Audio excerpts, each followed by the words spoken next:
זה החלום היחיד בהיסטוריה שהתגשם כמעט במלואו.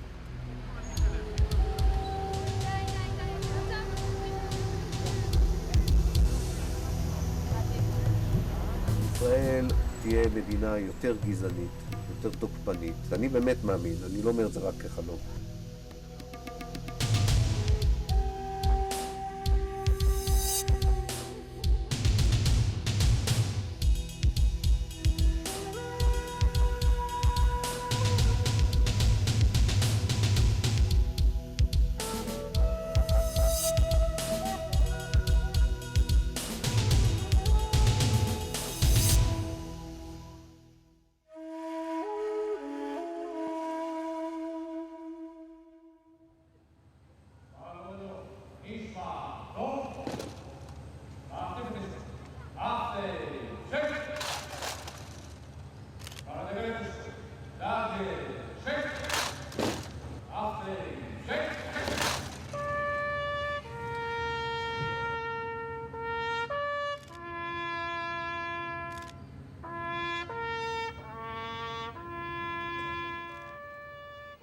The 14th of May, a day that has unified all, as the Israelis say. They call it Remembrance Day, a day to remember those who have fallen since the establishment of the state to this day. This day of remembrance is marked one day before the celebration of their independence. It was on this day, and in this hall in particular, David Ben-Gurion declared the establishment of the State of Israel, a state for Jews on Palestinian soil.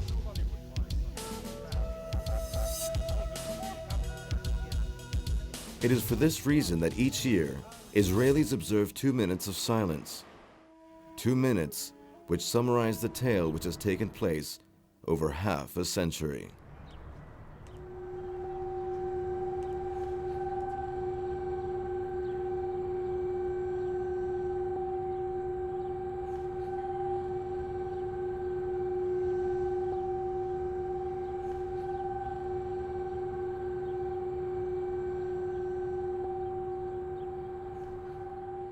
The Zionist dream was for Jews to have one place on earth in our historical land.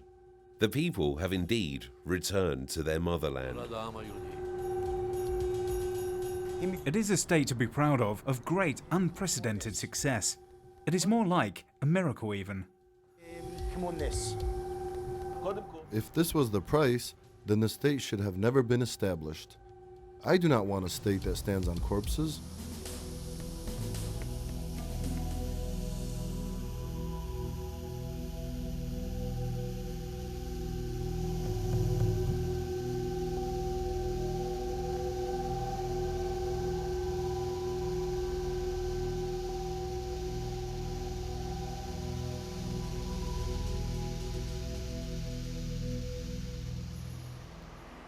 An Austrian journalist who spoke no Hebrew and had never seen Palestine.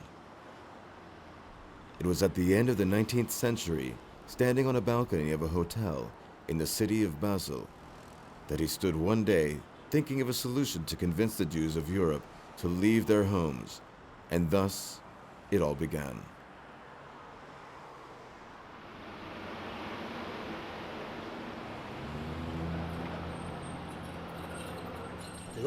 The majority of the Jews were against Zionism, especially in Romania and Poland, and most of the other regions.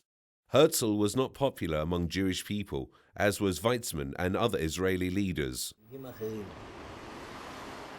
Most Jews did not want that, and did not join in with the Zionists. Zionism was a movement of few followers. Most Jews in Europe had no idea what was about to happen to them, and still, none of them said, "Let us go to the land we call Israel."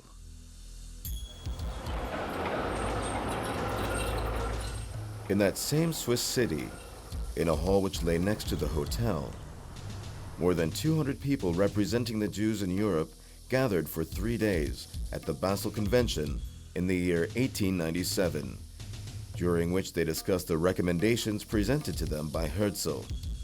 Recommendations that became the core of what would be known as the Zionist movement. The Zionist movement is a movement which is quite unique, unlike any other in human history. Few people understand the depth of its revolution.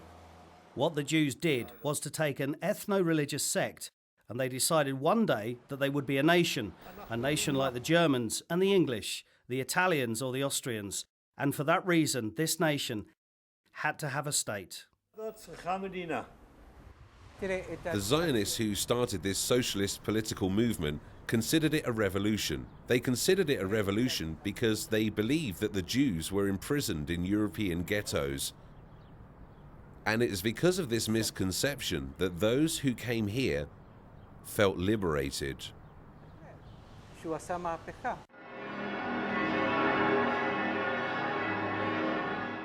The effects of religious conflict had been mounting in Europe over several past centuries, so much so that it was to this conflict that most European societies had risen, full of religious and cultural antagonism against the Jews. Christian Europe persecuted the Jews in an unparalleled manner. And this is for at least one reason, and that is being the killers of Christ, as is believed in Christianity. And so Jews were treated with hatred, unjustly, and with all forms of persecution, all of which has been documented historically. In 15th century Spain, for example, Jews who did not convert to Christianity were burnt at the stake. In spite of that, Jews maintained specific roles and ran their affairs in areas designated for them, known as the ghetto. Traditional societies would always resort to bringing in groups from the outside and would give them specific roles, and so the Jews were given the tasks of trade and usury. However, matters began to change with the Renaissance, when larger financial institutions began to appear all over cities and would perform many of the areas of trade and financial functions. This, of course, resulted in the redundancy of the role of the Jews in trade, and it was for this reason that the Jews became isolated within the ghettos where they dwelt. Matters went from bad to worse after the Jews were accused of having killed the Russian Tsar in the year 1881, at which point the inclusion of Jewish communities within larger European society became a point of dispute. European governments began searching for a drastic solution for what was dubbed the Jewish question. We need to pay attention to the supposed solution to the Jewish question within this context. Western colonization exported the bills of progress to the rest of the world. They exported criminals to Australia and the United States, they exported poor commodities to India, and it was in the same spirit that they dealt with the Jewish question. They decided that instead of solving the problems of the Jews, they would export them. In the year 1894, a French Jewish army officer was sentenced to prison after being accused of being a spy for Germany, and was only released after pressure was exerted by influential Jews in a case that became known as the Dreyfus Trials. This case cast a shadow onto Herzl, the journalist, who covered the story and reinforced his ideologies for the need for separation and the establishment of a new national home for the Jews, ideas he documented in the book he published in 1896 entitled The Jewish State. The program produced by those who convened at the Basel Convention was in reality an embodiment of these ideas, the most important of which was seeking to gather the support of governments to achieve the goal of Zionism in terms of separation. It was then that Herzl realized that he needed the backing of a superpower that would provide the land and protect the project. There was another aspect of European support, and that is that Zionism appeared in the Middle East during the peak of the British colonization that supported Zionism, and they felt that this would allow them to further their interests not only in Palestine, but in Egypt, Iraq, and other regions under British control. All enclaves of Zionism had their function, the first of which was to accommodate population surpluses, as we said. The second function is that they formed a staging point for colonial armies. And here we have something which the Arabs have been unable to understand, And that is why Western aid is pouring into Israel, especially American aid. It is because it is a good investment. It is less costly than if they were to send their own armies, as they did in Iraq. The Zionist movement adopted this role as a means to an end, and Herzl was able to influence many governments in Europe and to convince them of the feasibility of the proposal. The beginning of this began to emerge in the year 1903, when Britain presented a suggestion at the 6th Zionist Convention. What happened in the days of the Ugandan Convention with Herzl was that the British government came and said that they had a suggestion for them. They spoke of an East African nation known as Uganda, where they suggested the Zionist movement should colonize. Herzl considered this the equivalent of an international recognition of a movement that began from nothing. When Herzl first formulated the Zionist idea, he did not intend this country as the land for Israel at all. He didn't mean what he called Palestine. He had actually intended going to Argentina to form a Jewish state on part of the Argentinian territory, more specifically in a sparsely populated area. Consideration of the proposal was postponed until the following convention, during which time it appeared that Argentina or Uganda or any other suggestion lacked any pull factors for Jewish groups. It is impossible to be able to relocate a person simply by saying, "You've become redundant to us," after which you export them. Rather, what you would do is say, "You are going to Palestine because this is a return to the promised land after thousands of years. This is the true national Jewish state," and so on. We must always remember that the Zionist experiment was not a Jewish experiment, but rather a colonialist settlement and occupation experiment which used Judaism as an excuse. Zionism has two basic tenets. The first is a push factor out of Europe, and the second is a pull factor towards Israel. The push factor is anti-Semitism, and the pull factor is religious. For every Jew is aware of what the land of Israel is, and based on this, Zionism understood its need for religious pull. Otherwise, no one would have wanted to go, especially not to Uganda. The Uganda project was cancelled, and Palestine's fate was sealed.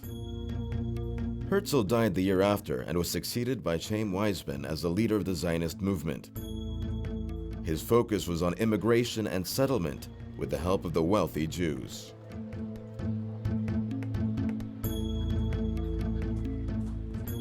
Jewish migration to Palestine began early, and early settlements were established in the form of agricultural communes, or what was known as a kibbutz. These would become models for the promotion of subsequent migration and as a call for forming communities of justice and equality.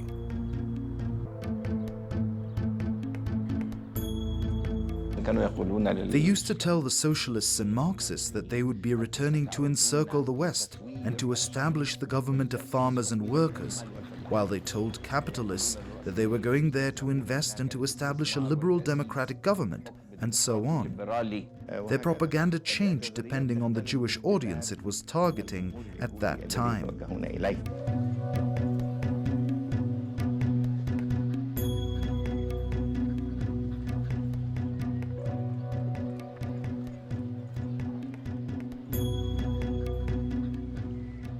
Britain had already banned Jewish immigration into its borders since 1905 under the Alien Status Act, issued by Arthur James Balfour, author of the famous Declaration. The exodus from Germany, however, was influenced by the interests of Hitler's Nazi government and leaders of the Zionist movement. This is what was referred to as the Havara Agreement.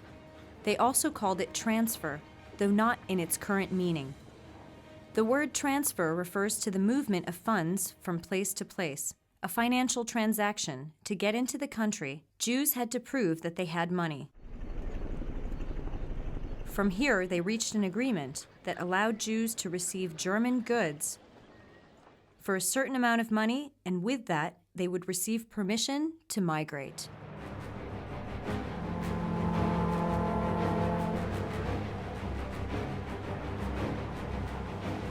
The migration took place via a maritime route that directly connected the ports of Hamburg and Haifa, while at the same time, more agreements with other countries followed, such as Poland and Czechoslovakia, Hungary, and Italy. The migration of more than 220,000 Jews to Palestine was completed before the beginning of the Second World War. I don't think that even during World War II, the Zionist movement was at all concerned with what was going on in Germany, but were particularly concerned with transporting refugees to Palestine. This was their only concern. They were not actually aiming to protect the Jews. Therefore, I do not think that the main idea today is the protection of Jews, because such policies create problems for Jews in other countries. Survivors and refugees tried to escape as much as they could to Western countries. And in Germany, there were many refugee camps housing 250,000 people, all of whom were waiting for the opportunity to rebuild their lives, because at that point they owned nothing, not even a shelter, and so Israel represented a land of hope and sanctuary. The majority did not want to go back to Palestine, but rather to the United States of America, because the one safe place for Jews at the time was the United States, for economic, political, and many other reasons. But of course, they put pressure on governments to help the Jews move to Palestine, and therefore they played a major role in taking advantage of the Holocaust. There was a sort of abuse of the Holocaust as a Jewish cause, an exploitation of the suffering of others. I lost my entire family in the Holocaust, and my husband was imprisoned in concentration camps and is the only survivor in his family. There was definitely an exploitation of the Holocaust in order to assemble Jews in Palestine, something I only understood after I came to Israel and not before.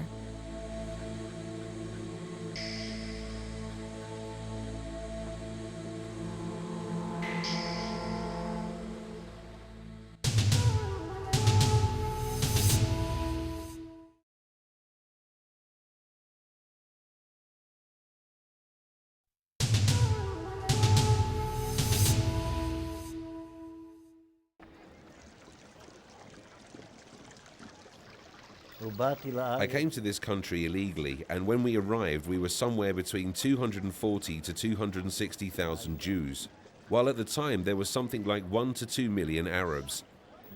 It was a desperate situation. Add to that the lack of job opportunities, unemployment, and hunger, and all that comes with that. And there was bitter disappointment. The kind of disappointment that demolished all hopes and dreams of everybody that had moved here. Ben Aharon is one of the early immigrants who answered the call for immigration and settlement nearly 75 years ago. But it was from the very first moment he set foot there that he realized that the land belonged to other people. One of the aspects of the Zionist movement is that it was part of a larger colonialist movement at the end of the 19th century. And from the point of view of this colonialist mentality, there were no people, and if there were people, they were merely groups or tribes of unimportant people who can be relocated or even evicted, as they did not count as human beings. Zionism, right from the beginning and up until very recently, has denied the existence of a Palestinian people, and it continued with its claim that this land was empty and that we had come to an empty land and that we revived it and it prospered at our hands. We established villages and cities, and it was only when the Arabs of the regions of Horan, Lebanon and Egypt came to this land claiming that they were Palestinian people. Up until 20 or 30 years ago, all Israelis, all Jews believed this point of view and lived by it.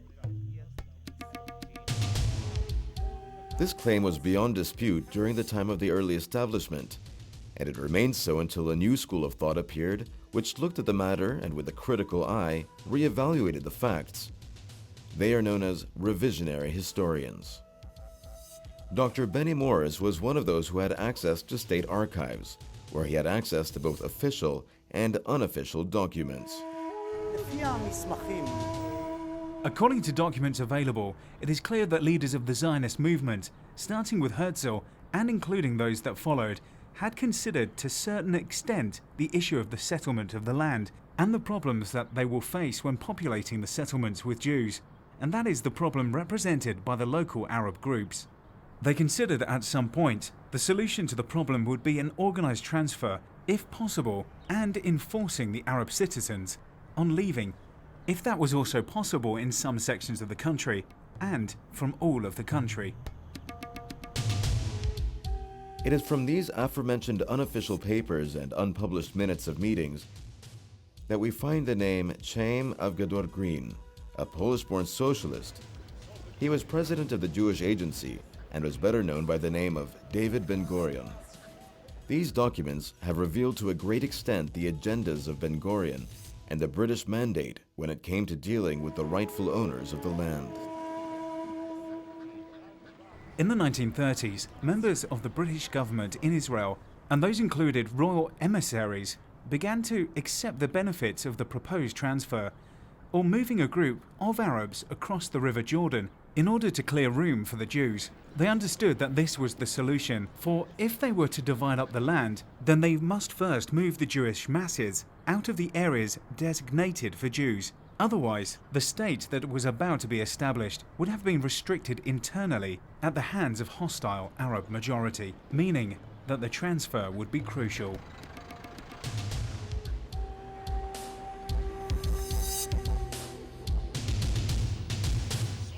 In the year 1947, the UN's decision to divide Palestine was announced. The decision signified the beginning of the war between the acceptance of one party and the rejection of another. It was clear that Arab nations had announced they would not accept the plan for the separation, which was announced by the UN. The Palestinians also declared that they would not accept the separation plan. And at the moment that there was a decision by the UN to divide the land into two states, a Jewish state and an Arab state, the Arabs went to war. It is only logical that no people would have agreed to this division. What people would have agreed to it? Had they sent us to Norway, the Norwegians would not have agreed to the division. I do not condemn them for having said no. Many nations would have reacted in a similar way when faced with this situation.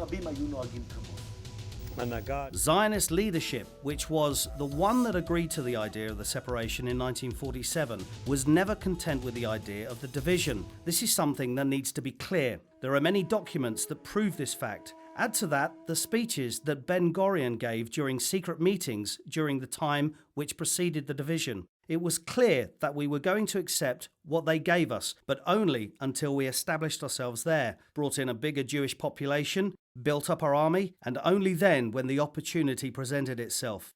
God is great. We would take any opportunity we could get to widen the scope of the state.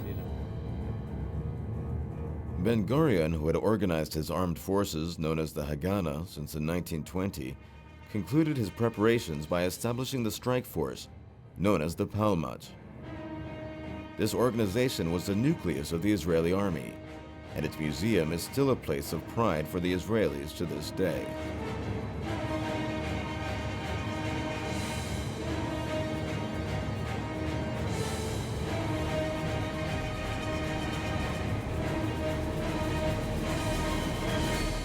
Before the end of the mandate, Ben-Gurion drew up plans with regards to a mass attack onto the Arab cities and villages, where he would be able to find the geographical space required for the establishment of the Jewish state. The plan was dubbed Plan Dalet. Ben-Gurion commissioned his personal secretary and one of the men closest to him with a special mission. I was one of the people who were commissioned with the task of procuring weaponry, for we were not armed. No rifles, machine guns, or even cannons. We did not have any warcrafts. We had nothing of the sort. All those around you were hostile. How were you able to procure weapons? In a number of ways, legally and illegally. We worked illegally, and through that we were able to get large quantities of weapons. Legally, we worked with the Czechs, who helped us, and the French, who also helped a little, and many other supporters. We tried every possible source we could think of that would provide us with the weapons that we needed. קשה מאוד. I remember that I personally unloaded a large shipment of Soviet weapons that had arrived from Czechoslovakia on April 1st. Just as I was in Talnuf when I unloaded boxes carrying parts of a German Messerschmitt aircraft, which was made in the Soviet Union. It was these aircrafts that fought against Egyptian Spitfire aircrafts, which they had procured from Britain. Preparations were concluded. Men and women of the kibbutz left their axes and trowels as they were transformed from agricultural communities to military points ready to attack nearby villages.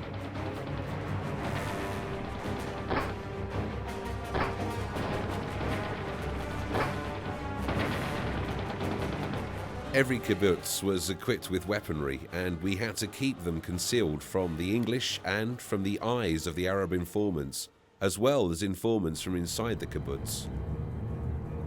The Hanita kibbutz, which lay at the top of Galilee, was one of these outposts. Upon entering their museum, you'll see their gear, weapons. Some of it is agricultural, but the majority is otherwise.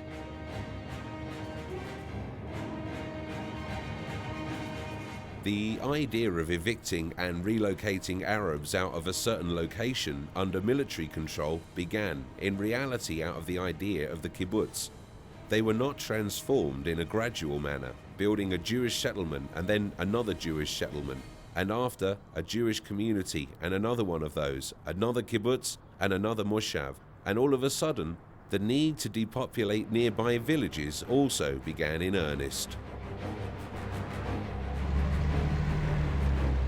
British Mandate forces left their posts for armed Jewish militia at the time when Plan Dalet had a great many steps completed towards achieving its goals of depopulating the locals.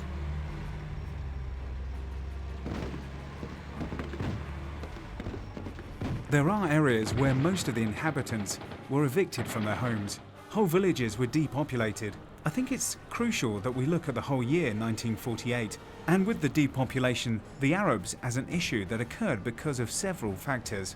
The main factor is the war itself, the fear of the war, the fear of dying in the war, and people ran away from the fighting, and that is what happened. During the war, there were cases of depopulating Arab villages, but there wasn't a policy on the matter, whether by Ben Gurion or others in the leadership. It was isolated cases through the course of the war when Arabs were forced to leave their homes. However, before the war had begun, and before any Arab forces had entered into the equation, almost half of the depopulation plan had been executed, with more than 40,000 Palestinians being expelled from their homes, the majority of which occurred in the villages of northern Palestine and affecting nearly 200 villages. After the end of military operations, the expulsion reached inland into the south to affect what amounts to another 300 villages. They felt that the issue was crucial in terms of strategic military planning. And when the war was decided, it had appeared that we would emerge triumphant in July. That is when expulsion operations began. And I think that between the months of August and September, there was a movement towards the expulsion of Arabs from everywhere possible. In the meantime, and on the 13th of July, Yitzhak Rabin and Yigal Allon went to see Ben Gurion in his office for a private consultation. There is a story that tells of Yigal Allon and Yitzhak Rabin who depopulated the Lid and Ramla regions. They had met with Ben Gurion before that, and he had asked him, "What do we do with these people of the two cities?" And he merely made a sweeping gesture with his hands, as if such matters can be decided with a wave of a hand, meaning expulsion.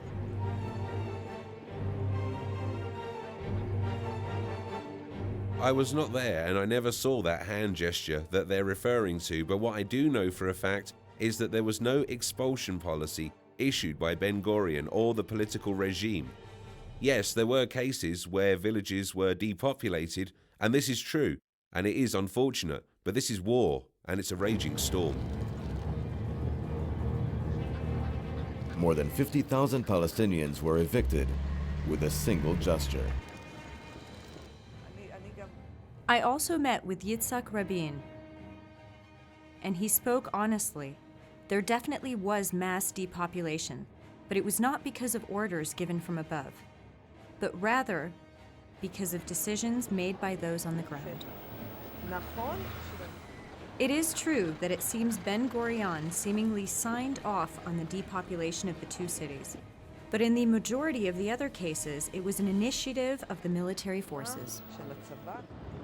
In spite of Rabin's insistence on refuting the story, what is most interesting is that the story the New York Times published in 1979 had in fact been omitted by Israeli censors from the Hebrew and US versions of his published memoirs.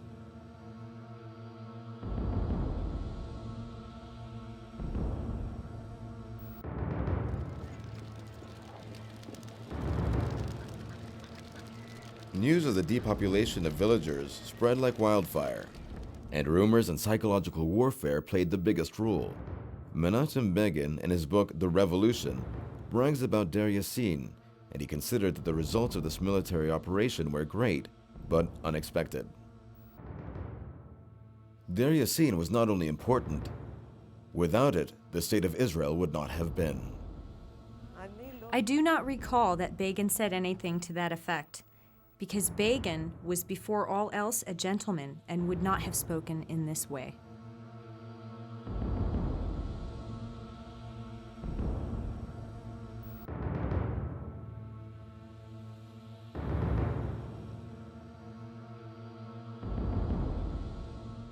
I met the commander of the Dror unit of the Golani regiment, which occupied Zeinat, and I asked him, "Tell me, how is it that you suddenly received orders to occupy Zeinat on the 15th of May in 1948? And he laughed at me, a man nearing 90. He looked at me and said, "What are you saying? Do you not understand anything?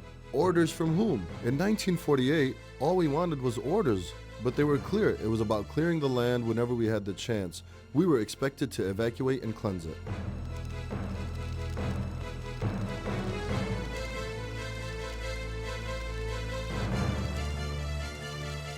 Listen, I don't know what they say, but I know what actually was. I don't live on tales when I was personally a witness to these decisions, and I know exactly what happened as I was sitting next to Ben Gurion all that while, and I know the truth right from its source. Ben Gurion did not want the Arabs gone.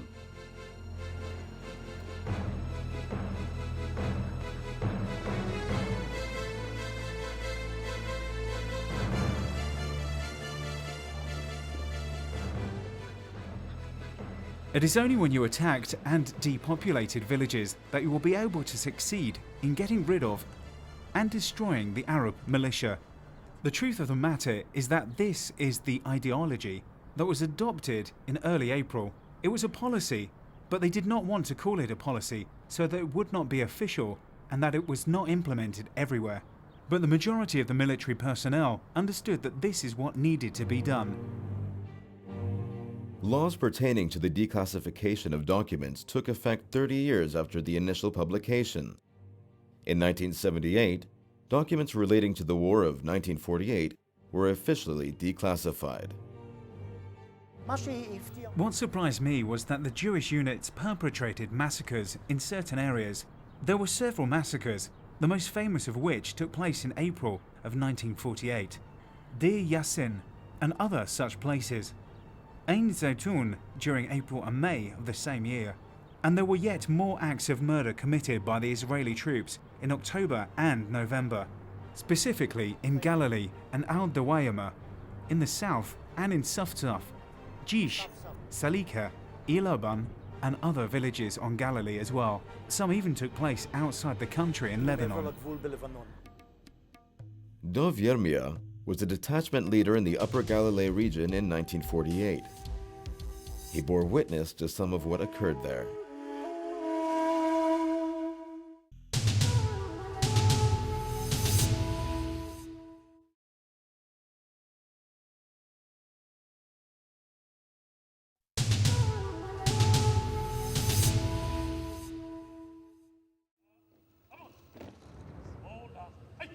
This was the last days of the war for the army, the last days of the war. Al-Hule was near Kibbutz Manara. There was no fighting, they'd run away, and the war was over. A platoon leader from our regiment walked in and took it over without a fight, without firing a weapon. As I walked into the town, it was quiet, nobody was talking. I asked him, was there any trouble? He said, no. It's all right. Everything's fine. Everything's fine. One of the men jumped up, and he went, how's he telling you that everything is fine? He killed all the men and the boys he could find here. 35 people out of the 70 here. He killed them himself. Dov, who had come from Siberia, was part of a detachment that took control of 7 Arab villages in western Galilee. I saw him with my own eyes. This guy Yehuda and his brother grabbed a few young men who had hidden out in the bush, in the fields, stood them in a line, 7 or 8 of them, and killed them. In Basa, Al-Pamat vanguard entered the town, along with settlers from Kibbutz Hanita. 2 boys, relatives of ours, 3 days after the town was taken, they brought them out of this church. They dragged them out and shot them, and told their father to go bury them. They were 12 and 14 years old. They surrendered and were inside the church. 3 days later, you bring them out and shoot them. In Lud, some 250 of the city's residents took refuge within its mosque. By evening, the Haganah militia arrived. From 8 in the morning till around 6 in the evening, we were moving the corpses of the dead until there were no more dead in here. The dead, there was a room over here that was full. Within the mosque, it was full of dead people. All of it, full of bodies. Lying here, and here, and here, all over the mosque. And then there were dead out on the streets, lots of them. Not 1 or 2, lots and lots. 250 people were killed, including tens of prisoners, those taken captive by the Israeli military at the time. They kept them in the Lud mosque, and that was where they massacred them. And you may call it a massacre. The official Israeli narrative was repeated all over the villages of the Haifa Triangle, such as Atantura and Umezenat and Ijzim and others. With it was repeated the mystery surrounding events. When I interviewed Jews, most of them said, we came, we saw, we fought, we won, we left. They remembered very well when they left the village, how they came in, how they conquered, but they remember nothing of the hours they spent in a village. Theodore Katz did his thesis on the village of Al-Tantura near Haifa. His research took him to different archives, and he recorded the testimonies of over 150 witnesses. Half of them were Jews. His research provided a different story. I am now 1,000% sure that there was a huge massacre in Tantura, in the streets, in the houses, on the beach, and in the graveyard. I heard every single word on these tapes. I heard them say that at a certain point, when the men were put in a group separate from the women, children and elderly, on the beach, at some point, they took the men to the graveyard and stood them in lines and told them to dig. When a line was done digging, they shot them and moved to the next line. I can assure you that there were no such animalistic acts like this guy who wrote, what's his name? There's no basis at all for anything that he wrote. And I can say that without any doubt in my mind whatsoever. Plus, he wasn't able to prove anything that he said conclusively. In this picture, you can see the men of Tantura being led from the beach to the graveyard, where they put them in lines and told them to dig. When a line was done digging, they shot them, and they fell right into the holes they were digging. I got this picture from one of the soldiers. The soldier gave it to me. According to witness statements, everyone who was killed was buried in the village graveyard, which later became a car park. Yehudi used to work as a field minder in Zacharon Yaakov. When I interviewed him, he said, "I buried the dead after the battle." And I immediately asked him, "How many did you bury?" He said to me, "I have this on tape. On 2 separate occasions, he literally said, I counted 180, 200, 230. Then I stopped counting. I couldn't keep counting. I stopped." He isn't a Palestinian. He's not from Tantura. He's a Jew who lives to this day in Tel Aviv area. What more can I do? Should I eat the tape because it isn't nice? Because it's inappropriate? In his diaries on the War of 1948, Ben-Gurion wrote about the village of Tantura, saying, "Operation Alexandria in Tantura was successful. The village was occupied, and prisoners and weapons were captured." But there isn't a single word about the massacre. And regarding what Ben-Gurion wrote in general, I can say that he was the founder of the State of Israel, and that he really was a great and important man. But he was also a man who, for example, when he wrote about the battles during the War of 1948, wrote some things, but didn't really write everything.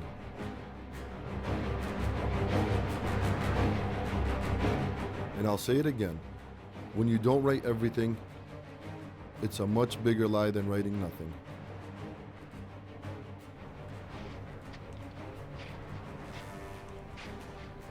I've seen the devastated Arab villages. This was new to me. It was a shock. But what happened afterwards was a terrible shock because of the persecution of the Arabs and the news and information that I heard about the Arab tragedy that happened in 1948.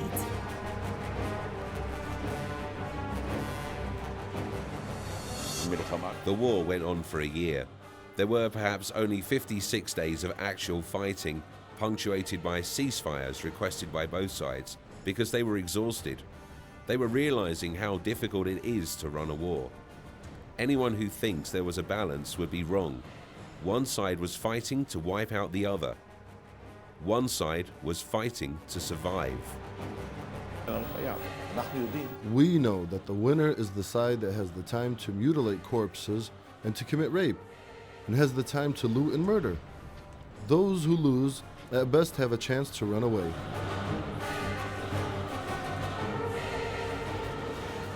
What happened in 1948 was ethnic cleansing and genocide.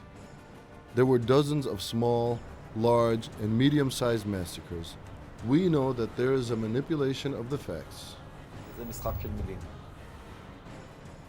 You cannot call it otherwise.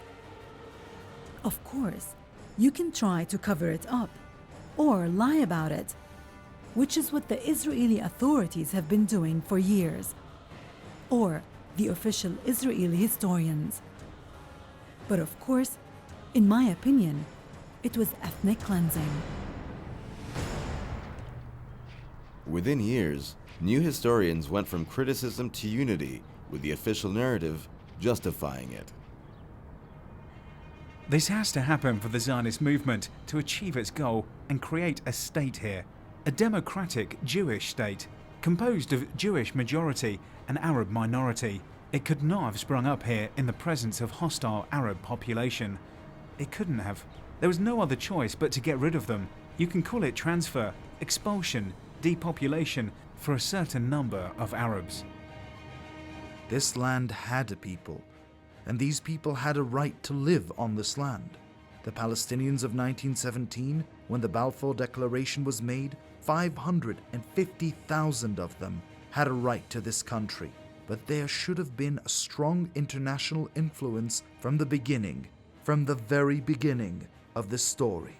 Didn't the Ottoman Empire exist at the cost of others? Didn't the Roman Empire exist at the cost of others? 26 empires existed here, including an Arab one, each of which rose to power on the backs of the others. How far back do you want to go? To the days of Abraham? What do you want? Each historical era exists on its own. History is like a car without a reverse gear. It's only able to move in one direction, and that's forward. I don't think we can accept this. If we accept this, why don't we accept that there are those who murder Tutsis? That's a massacre. Let's take what happened in Yugoslavia as an example. What did the Serbs do? Ethnic cleansing? Can we accept this? I don't think we can accept this.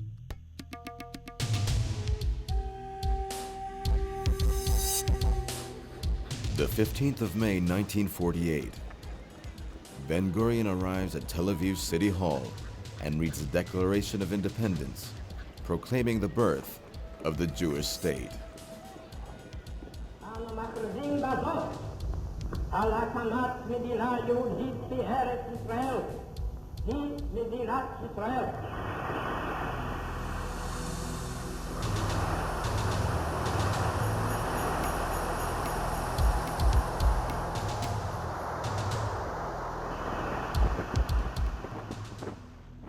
The flag went up, and the national anthem, Ha-Tikva, was sung.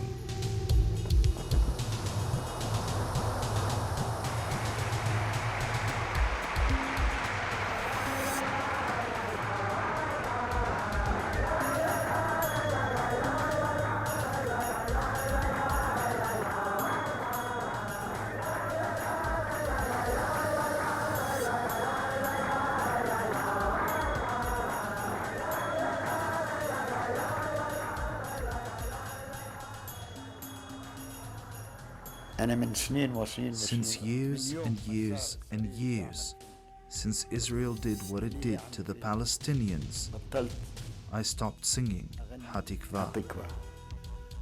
This is Israel's and the Israeli people's moral dilemma. It is a problem for a country that wanted to play the victim throughout the 20th century. A moral dilemma, especially since this was done by the Jews within 3 years of the Holocaust.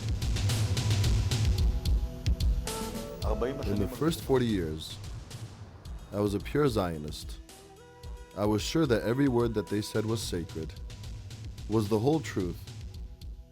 And then around 20 years ago, I started realizing they had in fact fed me many fabricated stories, tricks and myths, a lot of things that weren't even true. Sometimes they told me half-truths.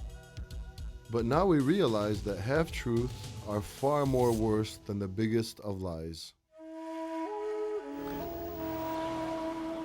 In 1904, Theodor Herzl was buried in this grave in Vienna.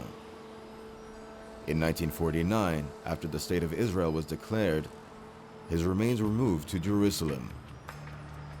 In the interim, more than 700,000 Palestinians were evicted. Over the next 5 decades, that figure would multiply to become an estimated 4 million refugees.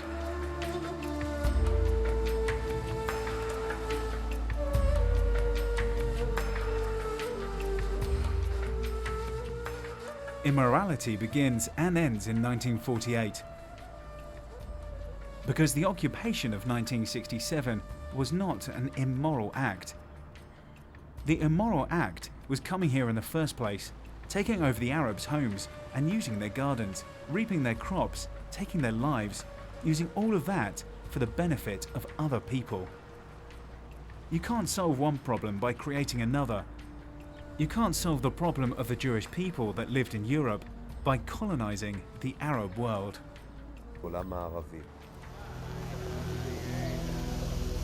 More than half a century after its establishment, the Jewish question moved from Europe to the Jewish state, and with it came other questions, like what was to happen to this nation, what problems would come to it or develop there, what would its future be like. These questions rise not through the eyes of those evicted from the land there. They come instead from the perspective of those removed from the ghettos of Europe, who were transferred to Israel only to find themselves sleeping on the pavement.